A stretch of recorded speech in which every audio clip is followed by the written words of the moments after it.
A very good morning to all of you. स्वागत करता हूं आपका अपना यूट्यूब चैनल मैथ अड्डा सारन में। चलिए फिर मैं हाजिर हो गया एक नया सेशन लेके। इसके झा सर का 4100 फिजिक्स प्लस का फिजिक्स का प्रैक्टिस सेट 8 लेके आया हूँ और ये अंतिम प्रैक्टिस सेट है फिजिक्स का। जितना भी 4100 प्लस में फिजिक्स दिया गया था आज वो कंप्लीट हो जाएगा, यानी कि इतना ही प्रैक्टिस सेट 8 में 4100 प्लस का पूरा फिजिक्स कंप्लीट हो जाएगा। अगर आप हमारे चैनल पर नए हैं तो चैनल को सब्सक्राइब कर लीजिए, साथ ही साथ आप बेल आइकन को प्रेस कर लीजिए ताकि हम कोई भी वीडियो अपलोड करें उसका नोटिफिकेशन आप तक मिलता रहे। और अगर आप हमारे टेलीग्राम चैनल से अभी तक नहीं जुड़े हैं तो लिंक आपको डिस्क्रिप्शन में मिल जाएगा, आप वहां से जुड़ जाइए क्योंकि वहीं PDF सब प्रोवाइड कराता हूं। तो चलिए बिना टाइम वेस्ट किए क्लास को हम शुरू करते हैं। अगर आपको मेरा वीडियो अच्छा लगे तो आप वीडियो को लाइक ज़रूर करें। देखते हैं आज का पहला क्वेश्चन। पहला क्वेश्चन कह रहा है कि प्रतिरोध का यथार्थ मान मापने के लिए निम्नलिखित में से किस विधि का प्रयोग किया जाता है? लॉरेंट्ज विधि, रेल विधि, ओम नियम विधि या व्हीटस्टोन विधि। तो प्रतिरोध का यथार्थ मापने के लिए हम किस विधि का उपयोग करते हैं? तो व्हीटस्टोन ब्रिज का प्रयोग करते हैं। ये इस तरीके से कुछ रहता है, ठीक है। इसमें एक गैल्वेनोमीटर लगाया रहता है, ठीक है। ये दोनों बैलेंस किया रहता है, ठीक है।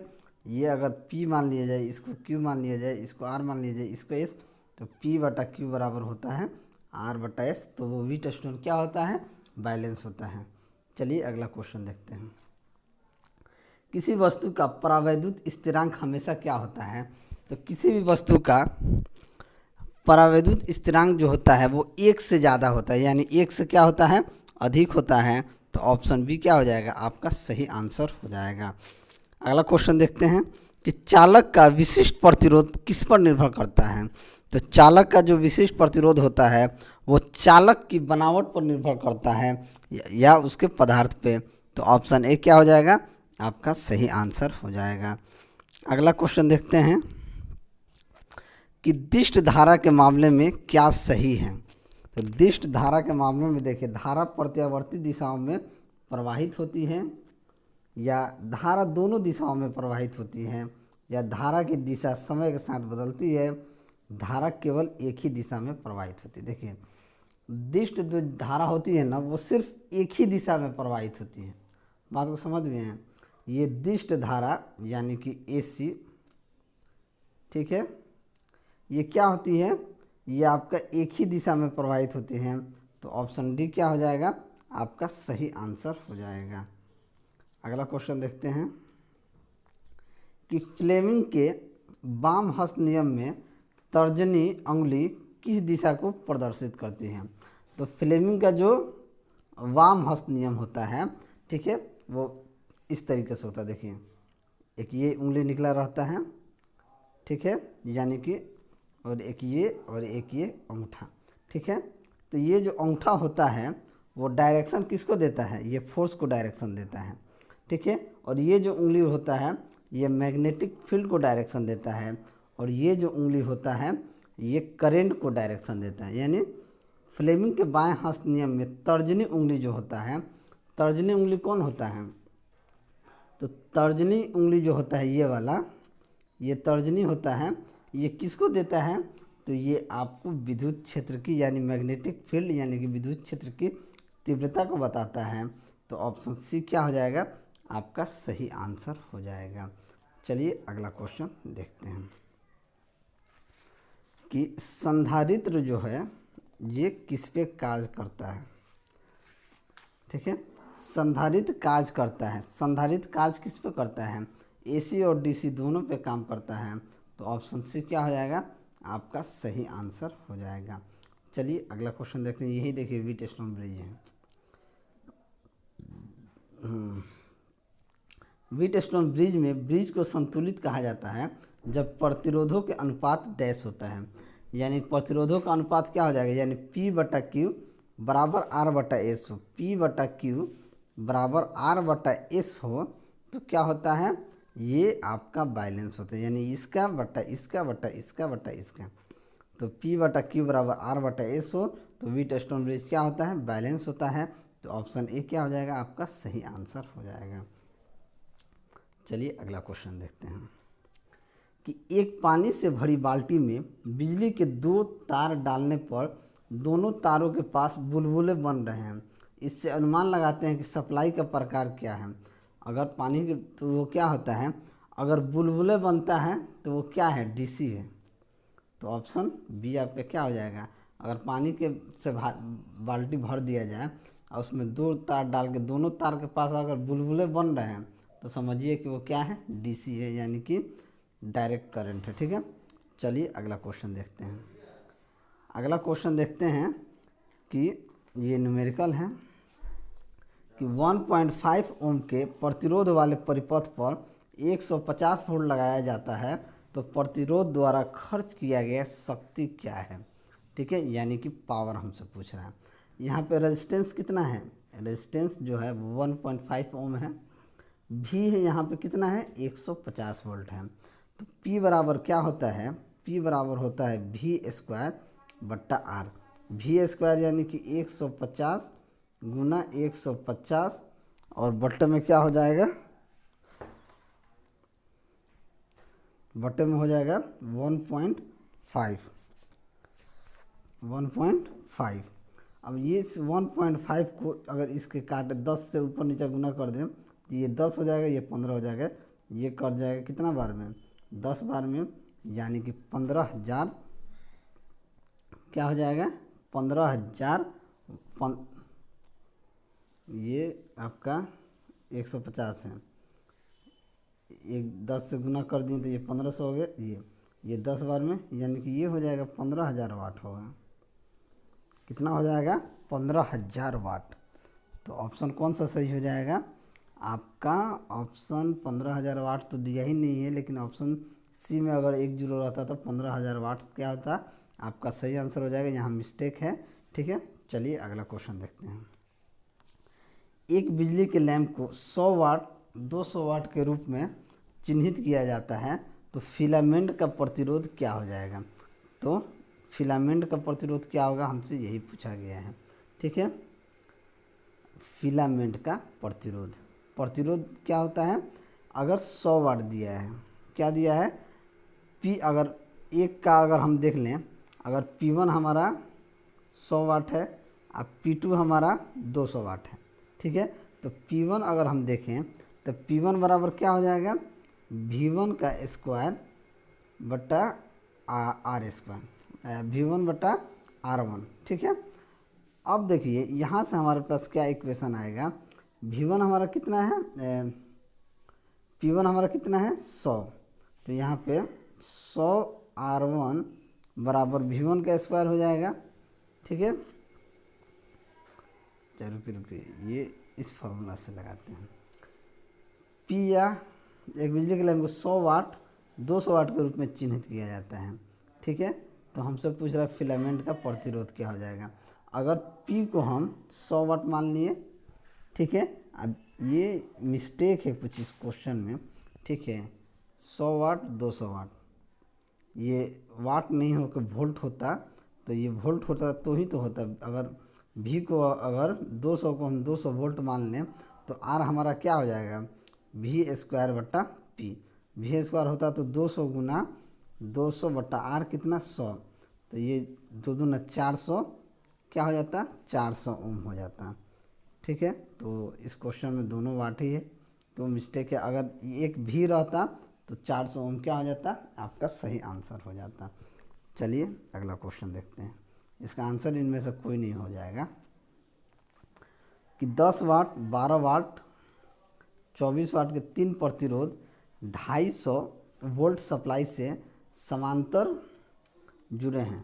ठीक है, प्रत्येक प्रतिरोध पर विभवांतर का मान क्या होगा, यानी कि विभवांतर का मान प्रत्येक प्रतिरोध पर क्या होगा। देखिए इस समांतर में जुड़े हैं तो वोल्टेज क्या होता है, समांतर में वोल्टेज समान होता है।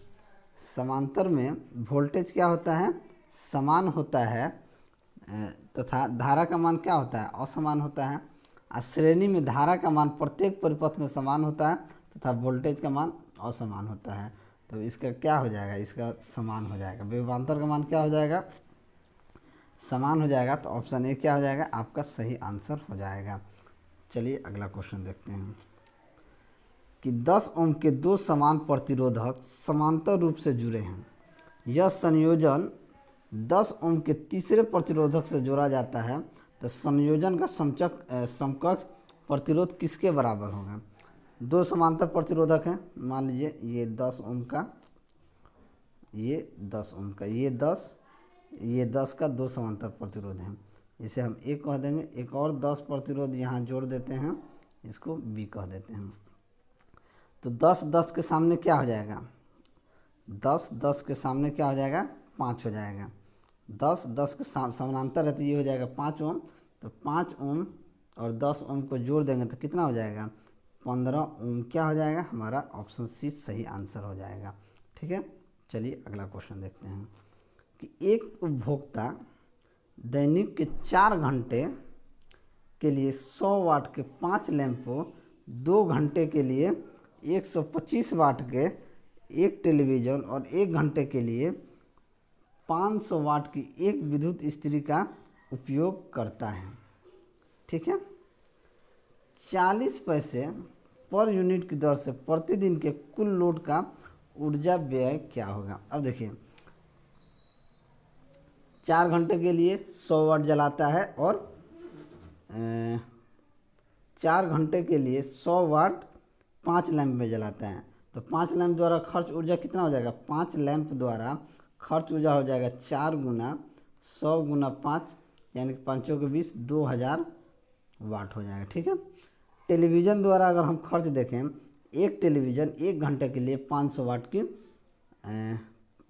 125 वाट के एक टेलीविज़न 1 घंटे के लिए, ये क्या हो जाएगा टेलीविज़न के लिए, यानी कि 2 घंटे के लिए 125 वाट 2 गुना 125 गुना 1 यानी कि ये 250 वाट किसके लिए हो जाएगा, टेलीविज़न के लिए। प्रेस द्वारा इस्त्री द्वारा उपयोग क्या करता है, 500 वाट की एक विद्युत इस्त्री का उपयोग करता है। तो 1 गुना 500 गुना 1 यानी कि ये 500। अब ये टोटल जोड़ देंगे 2500, ये हो जाएगा 2750। तो कुल खर्च खपत कितना हो जाएगा, 2750 बट्टा 1000। ठीक है, यानी कि 2.75 यूनिट खर्च होता है और उसे एक खर्च के कितना पैसा लगता है, तो 40 पैसे। तो गुना 40 पैसे यानी कि 1.10 रुपया लगेगा। तो ऑप्शन डी क्या हो जाएगा, आपका सही आंसर हो जाएगा। चलिए अगला क्वेश्चन देखते हैं। अगला क्वेश्चन है कि 0.9 एम्पियर की धारा 2 मिनट के लिए विद्युत बल्ब के लिए एक फिलामेंट द्वारा प्राप्त होती है। सर्किट के माध्यम से बहने वाला आवेश क्या हो जाएगा। अब यहाँ पे आई कितना कह दिया, 0.9 एम्पियर। ठीक है, समय कह दिया टाइम 2 मिनट। ठीक है, तो क्यू बराबर क्या होता है, आई इंटू टी। तो आई कितना हो गया, 0.9 इंटू टी यानी कि 1.8 कूलम। क्या हो जाएगा, 1.8 कूलम।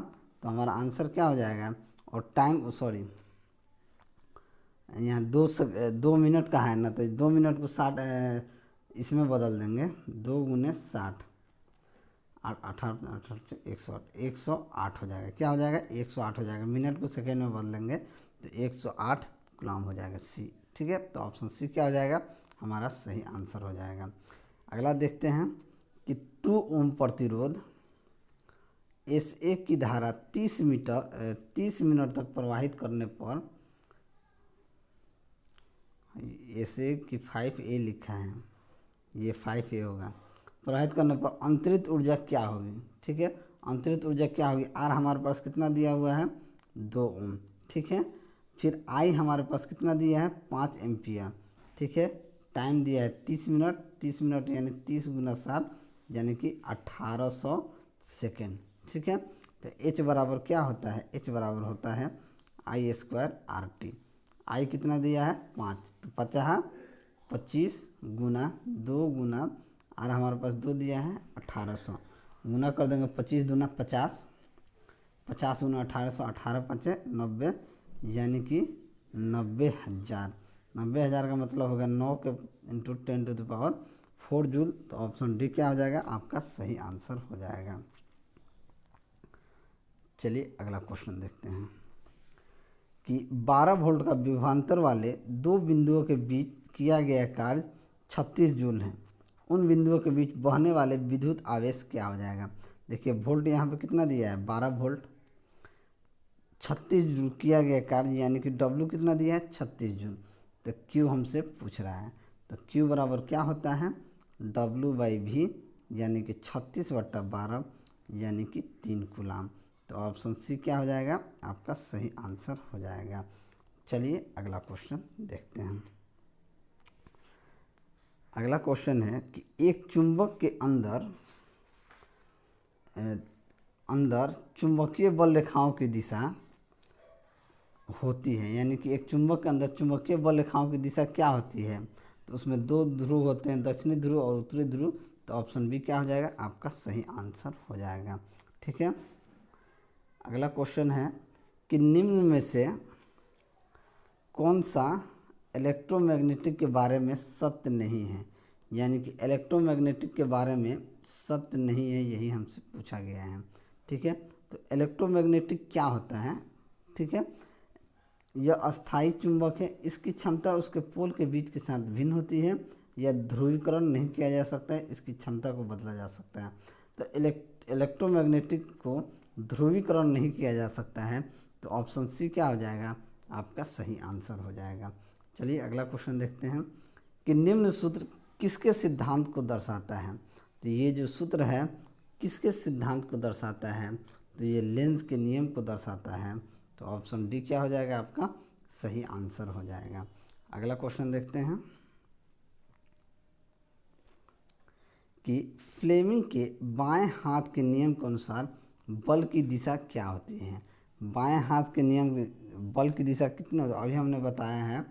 ठीक है, इस तरीके से ये मैग्नेटिक फील्ड को दिखाता है, ये करंट को दिखाता है, और ये उंगली जो होती है, जो अंगूठा होता है, वो बल की दिशा को दर्शाता है।